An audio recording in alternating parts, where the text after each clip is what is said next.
Hey there, Allie here from bakingamoment.com. I made this Dutch apple pie recipe yesterday, and today I want to teach you how to make it. It's totally apple season, and my older son loves any kind of apple dessert, whether it's a pie or a crisp or a cobbler, anything like that. He just loves apple desserts, and he's been wanting this for a really long time, so I'm really pleased that I was finally able to deliver.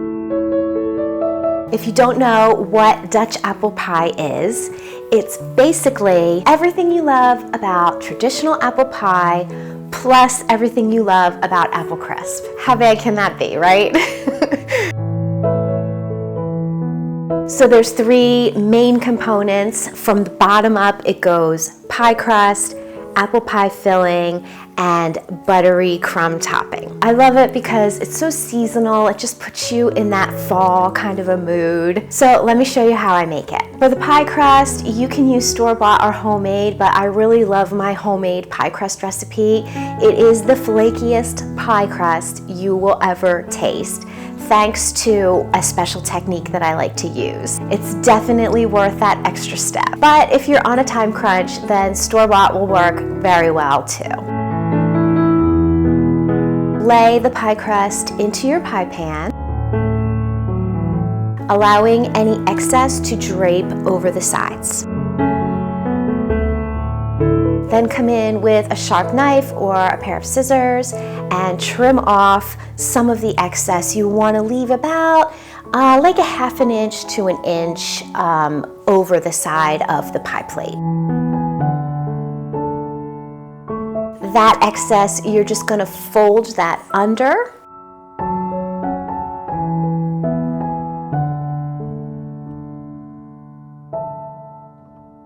And then you can crimp the edge however you like. This is how I like to do it.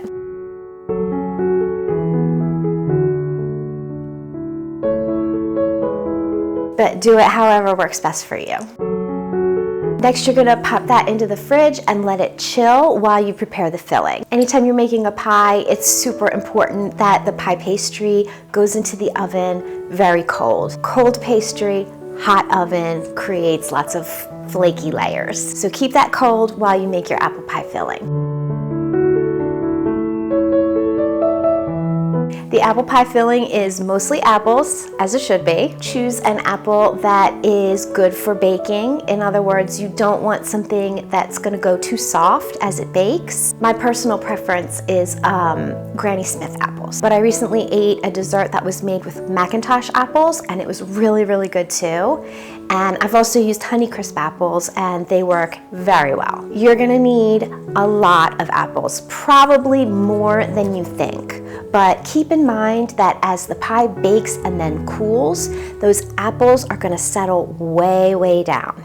So you don't wanna be stingy. Peel the apples, cut them into quarters, and then cut out the cores. Next, you're gonna wanna slice these apples pretty thin. That way they can kind of all jigsaw together, shingle together, and settle into a really nice pattern without like a lot of gaps in between the apples. Put all the sliced apples into a big bowl, and you are going to add sugar, a little bit of flour to thicken the juices, some lemon juice just to lift the flavors and make those apples taste even more appley, cinnamon, of course, ground nutmeg, a little bit of salt, and some ground cloves.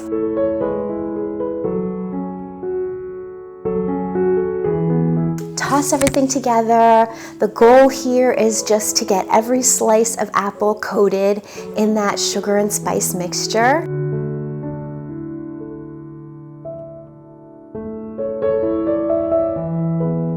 And then tip the apple pie filling into your prepared pie crust. It's so many apples, they're really gonna be heaped up nice and tall, and you might have to work a little bit to get them all to fit in there. But trust me, this is what you want. Once you get all those apples in, you can pop the unbaked pie back into the fridge to chill while you make your crumb topping. Now, I use this crumb topping on so many different things. It never fails, never lets me down. It's so buttery and crunchy, and you can adapt it in all sorts of different ways to complement the flavors of whatever it is you're making. So sometimes I'll use brown sugar, sometimes I'll use white sugar, sometimes I'll add oats, sometimes I'll add nuts, sometimes I'll put cinnamon in or even cocoa powder, sometimes I'll use citrus zest. It's a really good staple recipe. You might want to bookmark it actually. I'll be sure to link to it in the description below. It's not just good for Dutch apple pie, it's great on top of muffins or coffee cakes. I use it on fruit crisps, all kinds of stuff. It's great. And really quick and easy to make too. It's just melted butter,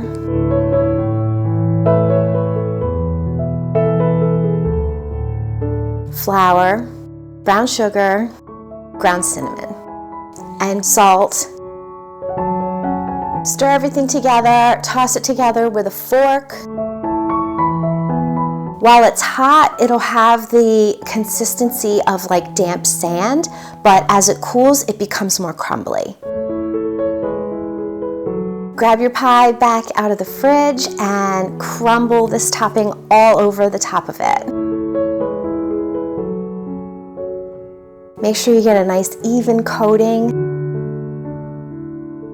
You want a mixture of big hunky chunks and smaller little bits to kind of fill in the cracks.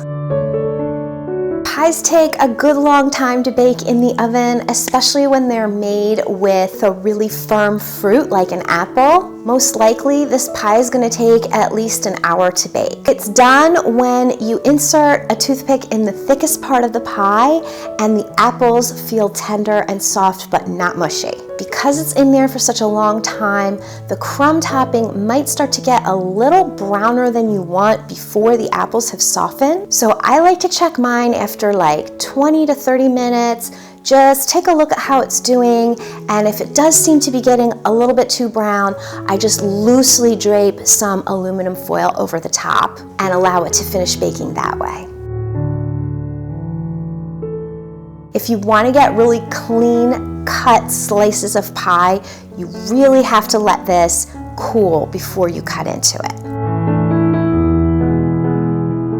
And this thing has got some serious thermal mass. I mean, it is big and thick and heavy, so it's going to stay hot for quite a long time. Keep this in mind when you take it out of the oven, because there will be quite a lot of carryover cooking, meaning those apples are going to continue to cook and get softer even after you take the pie out of the oven. It looks really pretty if you dust a little powdered sugar on top. And you can also top it with whipped cream or vanilla ice cream, or even some caramel sauce would be really, really good.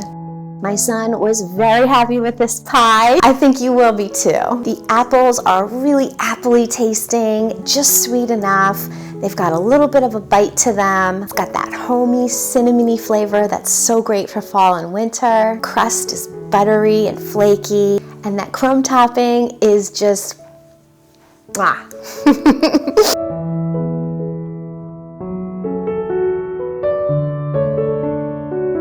I hope you enjoyed watching. I hope you love this recipe. If you like making this kind of a dessert, be sure to check out my Pies and Tarts playlist. And if you hit the like button, it really helps me out a ton. You might also want to hit subscribe so you can be notified every time I come out with something new. Let me know what you think in the comments section below. I'd love to hear from you.